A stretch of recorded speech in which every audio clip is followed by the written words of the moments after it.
Hello there guys and welcome, it is Niran here and today it is time for me to welcome you to yet another episode of our Leicester City career mode here on FIFA 16. Today we have got 4 games for you guys, the first of which is a mammoth Capital One Cup final game against Crystal Palace. Then we've got an FA Cup replay against Manchester United followed by 2 BPL games, but that Crystal Palace game, the Capital One Cup final at Wembley, it's the 3rd time in a row we've made it to the final. We lost last year to Arsenal, we'll be hoping to put the demons behind us.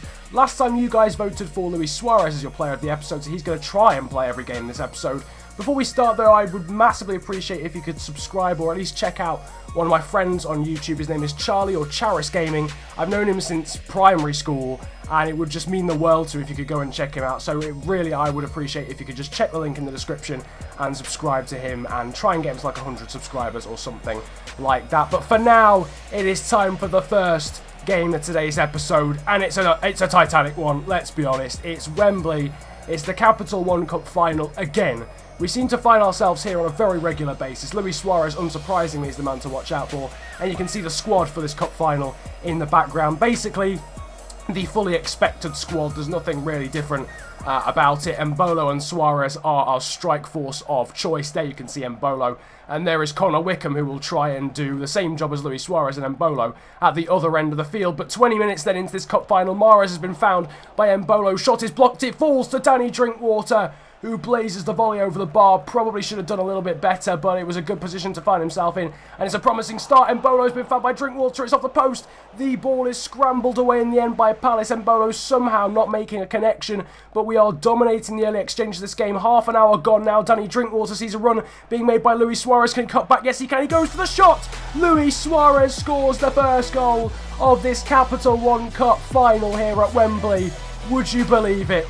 You'd have expected it realistically. Danny Drinkwater with the assist, having missed a chance earlier. Suarez does not do the same thing, cuts back onto his right foot and curls it around Alex McCarthy in the Palace goal. That is a wonderful, wonderful finish. Going forward again, just 7 minutes later, Kante sees Suarez again, and Suarez should have doubled his tally and doubled our lead at the same time really, but he puts the shot wide with his weak foot. We are still dominating this football match. Drinkwater again on the ball. He's found Embolo on the edge of half time, but what a save that is from Alex McCarthy onto the post. Wonderful one-handed save there from the Crystal Palace goalkeeper to somehow keep the scoreline at only 1-0 as the players trudge off at half-time. Palace coming out the traps quicker here. Manquelo finding Sebar, and he probably should have done better, but he scuffs the ball wide of Karius's goal. A bit of a let-off there. We've woken up now in the second half. Riyad Mahrez cutting inside from the right-hand side. On his left foot goes for the shot, but it's a simple save from McCarthy and headed away there by Pape Suarez. And now it is time for substitution. Certain players are getting tired. Maybe it's for strategic advantage as well. Danny Drinkwater is one of the players to make way. He's already made a difference in this game after assisting for Luis Suarez. Embolo's coming off as well for Nampalys Mendy. And I think Pione Sisto is the other player to come onto the pitch. So Sisto then and Nampalys Mendy on for Danny Drinkwater and Braille Donald Embolo. 15 minutes to go to hold on here in this cup final, though we have absolutely dominated it. The 2 substitutes actually combining here. Sisto finding Nampalys Mendy, who's nutmegged the Palace defender. Now he's clean through on goal. Nampalys Mendy has done it, surely. He reels off in celebration dramatically, but Nampalys Mendy, after literally, that is his first action of the game. I literally didn't cut it from him coming on as a substitute, and he bursts into the area after the nutmeg, as you can see here. Oh, on Jeffrey Bruma, wonderful from Nampalys Mendy. He makes it 2-0, and what a goal to do so. We're still going forward. Kante's found Luis Suarez, but what a save that is again from Alex McCarthy, once again, to tip it onto the post. That's the 3rd time we've hit the woodwork in this game. It could quite easily be 5-0, but instead of that, Sebar's going forward, and Sebar's scored for Crystal Palace there. And it's 2-1, and suddenly after Palace have really offered nothing, a really wonderful passing play move.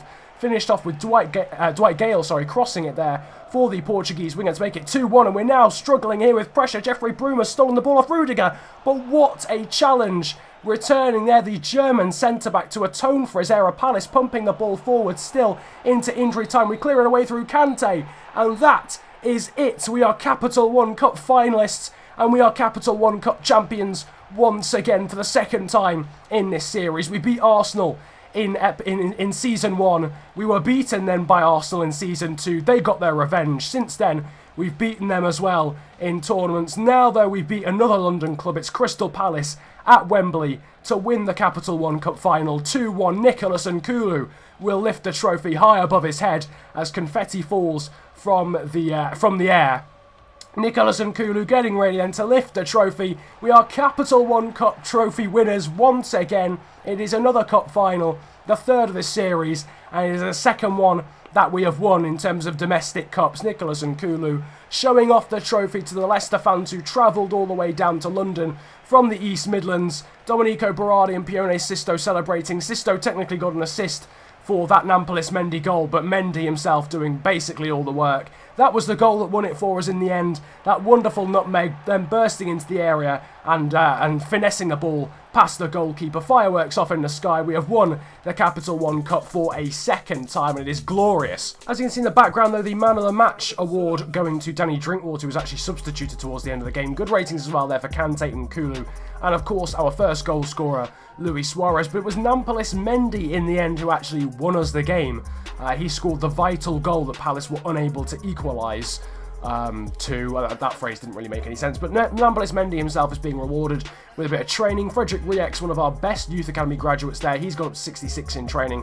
Karlgren Zahovic, and I think it was Braille Mbolo also being trained there as well in the background. Now there is time for the second played game of today's episode, and we're playing Manchester United in an FA Cup replay. I think it's the first FA Cup replay we've ever had to do in this entire series, and it's caused massive fixture congestion, which has caused a complete change of the squad. The likes of Andy King, Ben Chilwell, Halilovic, Klosterman, Amati, Schmeichel, Sisto, Vardy, Zahovic, all into the side. United are getting the first chance of the game 22 minutes in. Frank Ribery and Luke Shaw there with some link-up play down the left-hand side, and is resulted in a goal straight away. It's been a very cagey first 20 minutes and the first chance of the game, and it's ended in a goal. Of course, if it ends as a draw, it goes to penalties and extra time, because we've already had one game which ended in a draw. That was last episode, but Daley Blind giving United the lead to make sure that it doesn't end that way. Klosterman there unable to clear the ball away in the 34th minute. It found the feet of Wayne Rooney, and Andy King has dived in with the stand tackle and he's clipped the heels of Wayne Rooney. He's nowhere near the ball. So frustrating challenge because he didn't need to make it whatsoever. Rooney going away from goal. Rooney, though, very much going towards goal now, and he's found goal with the penalty. And United have doubled their lead. And in the blink of an eye, really, in terms of chances in this game, United have literally created 1.5 chances and they've scored 2 goals out of it because they didn't even create a chance with the penalty. Andy King just gifted them a penalty. Now, though, we are going forward. We're going to try and be clinical ourselves. Ben Chilwell finding Pione Sisto, who cuts inside past Tobias Figueiredo. He's into the area. What a run. Pione Sisto. What a goal. Fantastic solo goal from the Danish winger. And suddenly we're back in this 9 minutes after United doubled their lead and made it 2-0. Pione Sisto with the goal of the game so far. Lovely solo effort. Jamie Vardy having to jump out of the way. That's his first goal in the FA Cup, and on the 40-minute mark, it is 2-1. United, though, not dying down. Ball into the box from Ribery towards an attacker, and Schmeichel with a wonderful one-handed save. That was absolutely extraordinary from Kasper Schmeichel to basically keep us in the game, because now we're going forward. Jamie Vardy with a shot. It's from the feet of Andy King, and Andy King has equalised, and we've come back from 2-0 down, and Andy King, after the help of a deflection from Jamie Vardy, I think scores his first goal of this entire series. I don't remember Andy King scoring before, blasting the ball there past Victor Valdez's near post.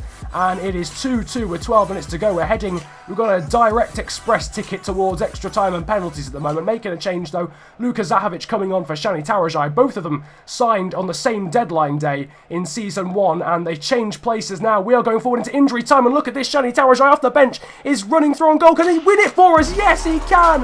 Shani Tarajai scores yet another late cup winner for us, and surely that is it. That is 3-2 in the 90th minute, and yet again a substitute has won us their game. Shani Tarajai assisted by Andy King, who gets a goal and an assist in the same game, and we've somehow come back from 2-0 down to win the game 3-2. No doubt, thanks to the man you saw on the screen a moment ago. Shani Tarajai, he had 12 minutes to impress, and he certainly did so, winning us the game there with that dramatic late goal. Andy King, man of the match, after getting a goal and an assist there in that episode. Now, the eagle-eyed amongst you will have noticed that Luis Suarez didn't play in that game. And I apologise massively. He was meant to, obviously, because he won Player of the Episode last episode, so he should be playing every game of this one. But in all honesty, I completely forgot. I'm not used to doing Player of the Episode after the January transfer window. I sort of forgot. However, as a repayment, I have sort of gone back and looked at the comment section and done something that you guys really wanted me to do, which was change Luis Suarez's number to 7 from 11, which is of course the number he had when he was back playing at Liverpool. So Sisto is now number 11. Those guys have just swapped numbers. But as you can see, we're now fully 45-50 minutes into a simmed game in the BPL here, away against Swansea, who I didn't realise actually at the time, but are 5th in the league at this point. Federico Fernandez has given them the lead, and into the final 10 minutes, it doesn't look as if we're going to equalise. Luis Suarez has actually come off injured in the game. Hopefully it's not long term, but I mean, yeah, literally adding insult to injury, we lose the game 1-0 as well, so that's 3 more points dropped now in the title race against Chelsea. You can see here Luis Suarez's injury isn't exactly a long-term one. He's out for 7 days, so out for a week there with a pulled hamstring, but it will mean he'll miss the final game of this episode, which is a Barclays Premier League game again against Newcastle United, which is a shame because he won Player of the Episode. He should have been playing 4 games today, and in the end he's only going to play 2, thanks to my forgetfulness and also thanks to injury as well. In the background you can see some more training. Zahovic up to 78, Mendy and Karlgren are very close to going up to their next overall, as I disconnected from the EA servers there in the background. What a surprise that is. Now though, it is time for the final game of today's episode, and it's a BPL one against Newcastle United, as I alluded to a moment ago. And going into it, we are the best defensive team in the league, which is actually frustrating more than anything, because we're the best defensive team in the league, and we're the best attacking team in the league, yet we're not winning the league. As you can see in the background, we've got a slightly changed squad. Amati in for the tired Rudiger after that Swansea game, Schlupp as well in for Masuaku, and also Damari Gray is in, Jamie Vardy also in for the injured Luis Suarez. We would get the first chance of the game though. Bril Donald Embolo on the turn with his left foot, and that was very, very close to say he wasn't even facing the goal. Newcastle United, they're going forward. Jayceeoh now finding Vernon Anita, who goes for the strike from long range, and somehow Vernon Anita, of all people, I'm fairly sure is left-footed, has hit something top bins from about 30 yards out on his right foot. I mean, take nothing away from the goal. Not entirely sure Vernon Anita would do that in real life. Loris Karius probably could have done better, but Newcastle take a shock lead here. 37 minutes in now, corner from Drinkwater towards Kante. It's deflected onto the post and it's tapped in by Nicholas Nkulu, and we get the instant reply there, and it's the centre-back captain, fantastic Nicholas Nkulu, who gets like his second goal of this series, I think, something along the lines of that, of his Leicester career. It's a very easy one. In fact, he didn't even shoot, he just controlled it in. I think it deflects off Paul Dummett in the end, onto the post. Rob Elliott can't get anywhere near it, and Nkulu is the first to react, and it is 1-1. After Vernon Anita's wonder goal, it is now at level terms again. No doubt, though, thanks to Loris Karius on the edge of half-time, as Mitrovic there had the header. Good save from the German in our net, and Vernon Anita trying to get a second there from slightly closer range, but he puts it wide there of Loris Karius' goal there. But Pione Sisto's nicked the ball back there off a Newcastle defender, and he's found Jamie Vardy. Can Jamie Vardy score? No, he can't. Rob Elliott saves, and Shani Tarajai with the follow-up deflects straight back into the arms of Elliott. The deflection is kind. Nothing really, I don't think Tarajai could have done. The angle was blocked off there by the defender. Tarajai, though, with the opportunities to score yet another late winner, this time in the BPL, after, of course, scoring that late winner in the FA Cup. Nicholas Nkulu, man of the match, though, as the game ends 1-1. Of course, he scored the goal for ourselves and was solid, as he always is in defence. Some training, though, once again in the background. And Marcus Karlgren has gone up now to 61.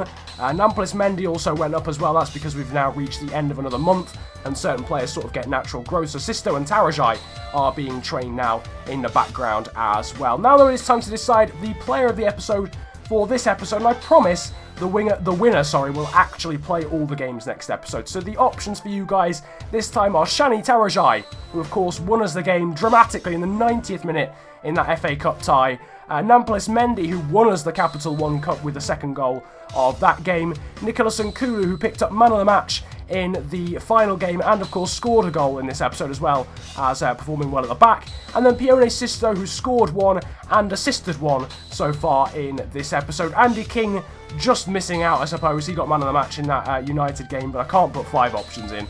Otherwise, there's just too many people. But that is it. There'll be a straw poll in the description. You guys can choose your player of the episode for this one.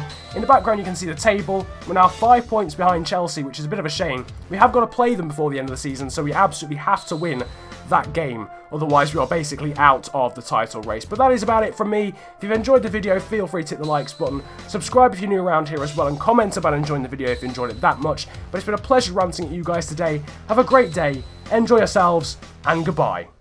Nah, that's not me. Act like a waste man, that's not me. Sex in the girl, nah, that's not me. Lips in the girl, nah, that's not me. Yeah, I used to wear Gucci, I put it all